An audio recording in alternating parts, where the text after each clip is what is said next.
A Bíblia em um ano. Uma experiência de encontro com Jesus Cristo, a Palavra de Deus.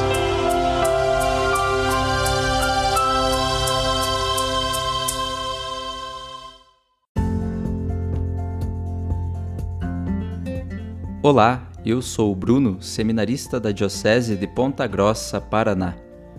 Você está ouvindo o podcast A Bíblia em um ano. Usando um plano de leitura cronológico, vamos ler a Bíblia inteira em 365 dias, descobrindo como a história da salvação se desdobra e se atualiza em nossas próprias vidas e na vida da Igreja. Estamos usando a Bíblia Católica com a tradução oficial da Conferência Nacional dos Bispos do Brasil. Você pode baixar o plano de leitura completo por meio de um link que você encontra na página do Instagram, abiblia.emuano, ou do facebook.com/seminariopg. Inscreva-se nesse podcast por meio da plataforma que preferir para receber as notificações diárias dos novos episódios.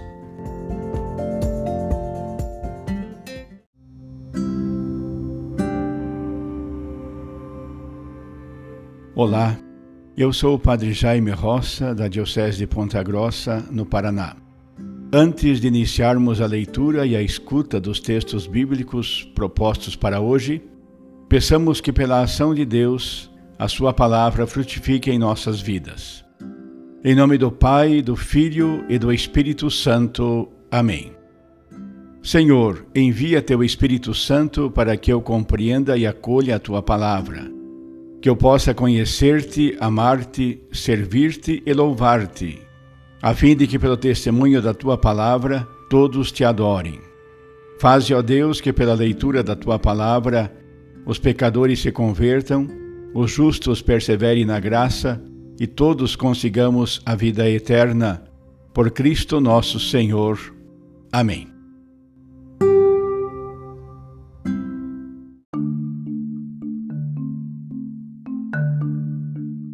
Hoje é o dia 333 do nosso podcast. Leremos Atos dos Apóstolos, capítulo 12, primeira carta aos Coríntios, capítulos 5 e 6, e Provérbios, capítulo 28, versículos de 1 a 3. Atos dos Apóstolos, capítulo 12. Por aquele tempo, o rei Herodes tomou medidas visando maltratar alguns membros da igreja. Mandou matar à espada Tiago, irmão de João. Vendo que isso agradava aos judeus, mandou prender também a Pedro. Eram os dias dos pães sem fermento. Depois de prender Pedro, Herodes lançou-o na prisão sob a guarda de 4 turnos de 4 soldados. Herodes tinha a intenção de apresentá-lo ao povo depois da festa da Páscoa. Enquanto Pedro era mantido na prisão, a igreja orava continuamente a Deus por ele. Quando Herodes estava para apresentá-lo, naquela mesma noite, Pedro dormia entre 2 soldados, preso com 2 correntes, e os guardas vigiavam a porta da prisão. De repente apareceu o anjo do Senhor, e uma luz iluminou a cela. O anjo tocou o ombro de Pedro, acordou-o e disse: "Levanta-te depressa." As correntes caíram-lhe das mãos. O anjo continuou: "Põe o cinto e calça tuas sandálias." Pedro obedeceu e o anjo lhe disse: "Envolve-te no manto e vem comigo." Pedro acompanhou-o sem saber que a intenção do anjo era realidade. Pensava que fosse uma visão. Depois de passarem pela primeira e pela segunda guarda, chegaram ao portão de ferro que dava para a cidade. O portão abriu-se por si mesmo. Eles saíram, caminharam por uma rua e logo depois o anjo o deixou. Então Pedro caiu em si e disse: "Agora sei de fato que o Senhor enviou o seu anjo para me livrar do poder de Herodes e de tudo o que o povo judeu esperava." Dando-se conta da situação, foi à casa de Maria, a mãe de João, chamado Marcos. Muitos ali se encontravam, reunidos para orar. Bateu no portão de entrada e uma criada, chamada Rosa, foi atender. Ela reconheceu a voz de Pedro, e foi tanta a sua alegria que, em vez de abrir o portão, entrou correndo para contar que Pedro estava ali diante do portão. "Estás louca", disseram-lhe. Ela, no entanto, insistia. Concluíram então: "É o seu anjo." Pedro, entretanto, continuava a bater. Quando abriram, viram que era ele e ficaram atônitos. Com a mão, Pedro fez sinal para que ficassem calados. Contou-lhe como o Senhor o fizera sair da prisão. E acrescentou: "Anunciai isso a Tiago e aos irmãos." Saiu então dali e foi para outro lugar. Ao amanhecer, houve grande confusão entre os soldados sobre o que teria acontecido a Pedro. Herodes, tendo mandado chamá-lo e não o encontrando, submeteu então os guardas a interrogatório e mandou executá-los. Depois Pedro desceu da Judéia para Cesareia e permaneceu lá algum tempo. Herodes estava furioso contra os habitantes de Tiro e Sidônia. Esses entraram em acordo entre si e se apresentaram a ele, depois de terem conquistado as graças do Blasto, o camareiro real. Pediram para fazer as pazes, pois a região deles recebia alimentos do território do rei. No dia marcado, Herodes, vestido com o traje real, sentou-se no tribunal e proferiu seu discurso. O povo começou a aclamar: "Esta voz é de um Deus, não de um homem." Imediatamente, porém, o anjo do Senhor feriu Herodes, por ele não ter dado glória a Deus. E Herodes, devorado pelos vermes, expirou. A palavra de Deus crescia e se expandia cada vez mais. Tendo concluído sua missão, Barnabé e Saulo voltaram de Jerusalém, trazendo consigo João, chamado Marcos.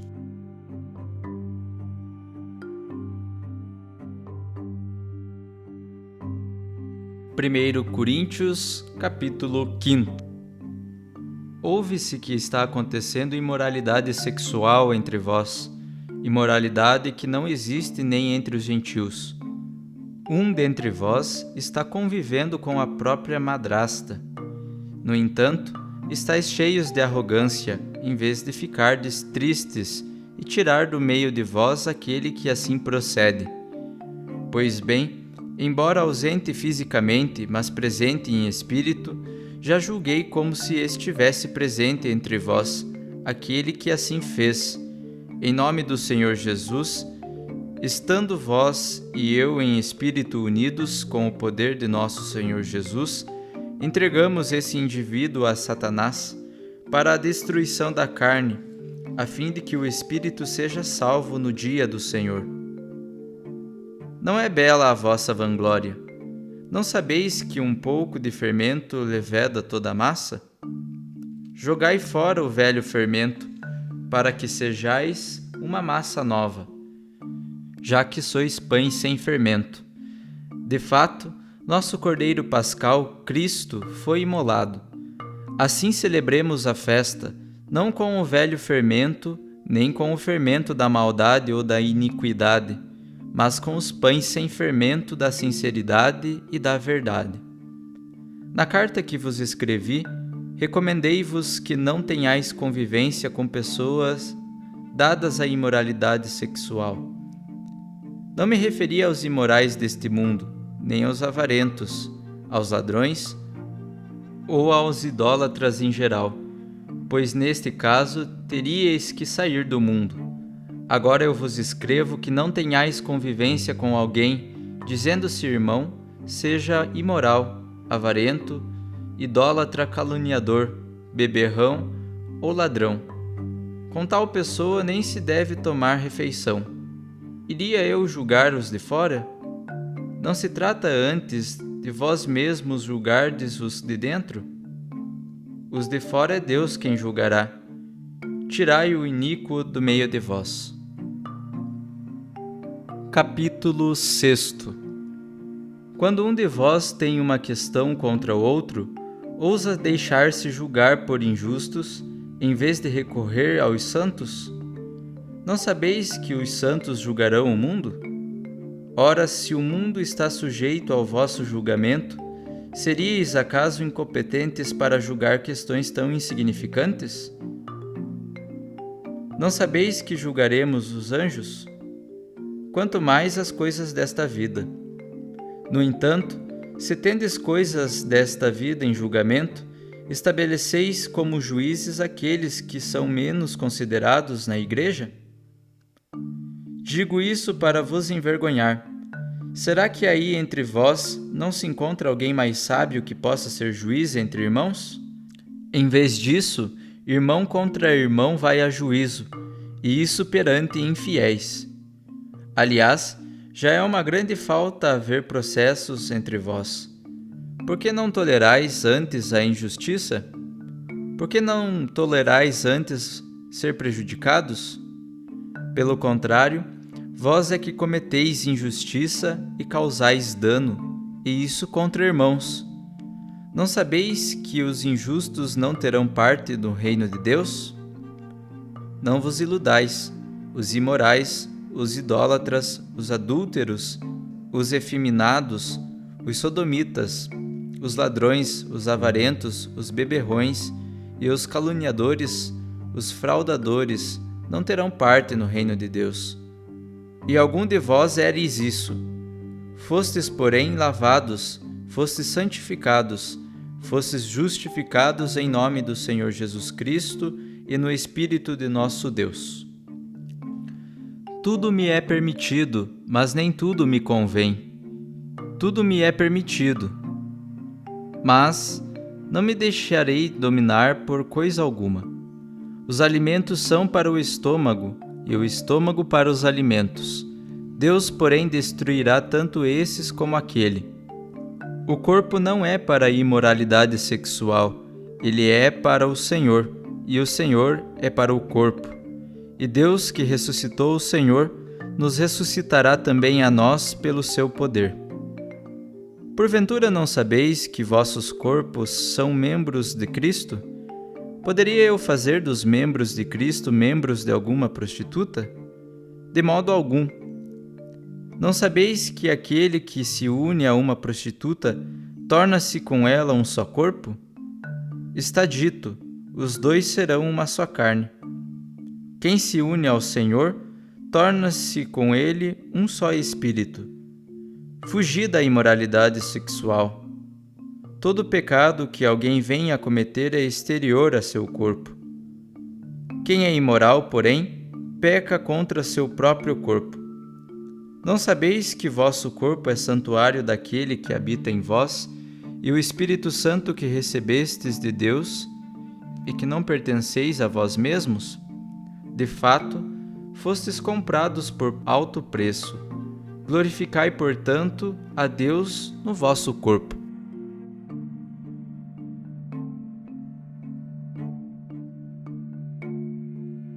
Provérbios capítulo 28, versículos de 1 a 3. O ímpio foge mesmo se ninguém o persegue. O justo, porém, é como um leão seguro de si. Quando o país anda mal, são muitos os chefes. Quando o chefe é inteligente e sábio, perdura a reta ordem. Pobre que oprime o necessitado é como chuva devastadora que provoca a penúria.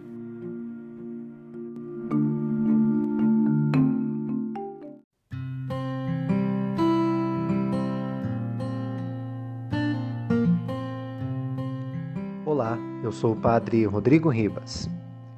No livro dos Atos dos Apóstolos, nós meditamos hoje sobre o capítulo 12. O capítulo começa com uma menção bem breve sobre o martírio de Tiago. Tiago é o primeiro mártir dos apóstolos. Conta a lenda que seus restos mortais foram transladados para Compostela, na Espanha. O motivo da execução de Tiago está também narrado em poucas palavras: agradava aos judeus. Esta ação mostra que a perseguição se dirige agora à alta direção da Igreja, que são testemunhas imediatas de Jesus. Tiago morre decapitado pelo ano de 44. A cena central desse capítulo é a prisão e libertação de Pedro. Ele é preso com medidas de máxima segurança. Do outro lado está a comunidade que reza, que é a única coisa que podem fazer. A oração vence e Pedro volta para a comunidade. Contudo, não está seguro e precisa fugir. Aos poucos, a figura de Pedro vai começar a desaparecer aqui do livro dos Atos dos Apóstolos. Tanto a morte de Tiago quanto a prisão de Pedro nos mostram que os cristãos começam a incomodar. Nós ouvimos também os capítulos 5 e 6 da primeira carta de São Paulo aos Coríntios. No capítulo 5 nós vemos que, aliás, nós lembramos, que de um lado nós vimos na comunidade de Corinto, no capítulo anterior, a sua autossuficiência e também o orgulho. Agora, nesse capítulo, nós vemos uma conduta que Paulo vai denunciar, uma história narrada ali que vai nos apresentar um caso de incesto. É um ato condenado por judeus e por pagãos, e é uma vergonha para a comunidade. Para resolver a situação, propõe uma assembleia da comunidade. A pena é a excomunhão, ou seja, a exclusão da comunidade. Já no capítulo 6, a carta depara um novo problema e propõe uma solução prática. Com particular severidade, reprova o fato de os cristãos terem conflitos entre si, e mais ainda, o fato de levarem tais medidas aos tribunais pagãos. Um contraste é estabelecido entre duas categorias: a dos cristãos, chamados santos, porque batizados, e a dos gentios, chamados injustos, por desconhecerem os critérios da verdadeira justiça. Vale informar que os tribunais em Corinto eles eram formados por magistrados honorários, nomeados entre os notáveis da cidade e pelo período de um ano. Como que os cristãos da mesma cidade, de status social inferior, levariam suas causas diante dos poderosos? O fato é tão absurdo para Paulo que ele repete várias vezes a pergunta: vocês não sabem? Dada a sua união com Cristo, os fiéis eles são constituídos juízes do mundo e dos anjos. Agora, como é possível que os próprios juízes divinos levem causas mesquinhas aos juízes humanos? A solução seria constituir um pequeno tribunal, mais uma vez, entre os próprios irmãos e até mesmo, talvez, sofrer alguma injustiça, mas nunca levar casos de irmãos ao julgamento externo. Os coríntios, eles repetiam um refrão e, ao que parece, eles queriam justificar a libertinagem. A famosa frase, tudo é permitido para mim. Ao concordar com o princípio, Paulo ele estabelece um sábio limite, mas nem tudo me convém. E prossegue com várias motivações sobre a beleza e a importância do corpo humano. Nessa visão teológica, o corpo possui um destino eterno. Diferente dos alimentos, todos perecíveis e que visam a subsistência física, o corpo humano possui dimensão transcendente, porque participa da ressurreição de Jesus. Mais uma vez aparece a pergunta, vocês não sabem? Repetindo essa interrogação, Paulo ele argumenta que os nossos corpos, eles são membros de Cristo. Inclusive já tivemos uma reflexão sobre isso, que formam um só Espírito com o Senhor, e que são templo do Espírito Santo e propriedade de Deus. A partir desses princípios teológicos de visão positiva sobre a beleza do corpo, ele tira conclusões sobre várias formas de respeito ao corpo humano.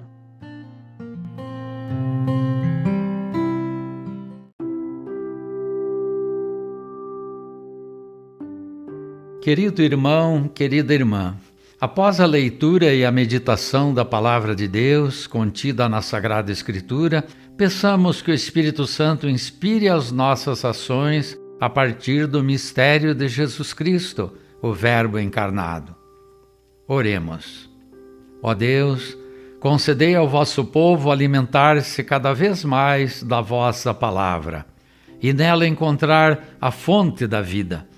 Por nosso Senhor Jesus Cristo, vosso Filho, na unidade do Espírito Santo. Amém. Quem vos fala é Dom Sérgio, bispo da Diocese de Ponta Grossa, no Paraná. que desça sobre vós a bênção de Deus Todo-Poderoso, Pai e Filho e Espírito Santo. Amém.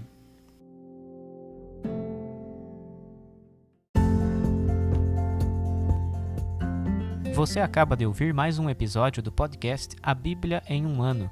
Continue nesse bom propósito de ouvir, ler e praticar a Palavra de Deus.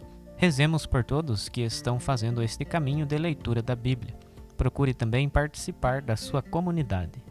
A permissão para uso do plano de leitura The Bible in a Year com o Padre Mike Schmitz e Jeff Kevins foi concedida por Ascension. A versão original pode ser baixada em ascensionpress.com. Todos os direitos desse plano estão reservados à Ascension. Os demais conteúdos do podcast não são criados, revisados ou apoiados por Ascension. Até amanhã!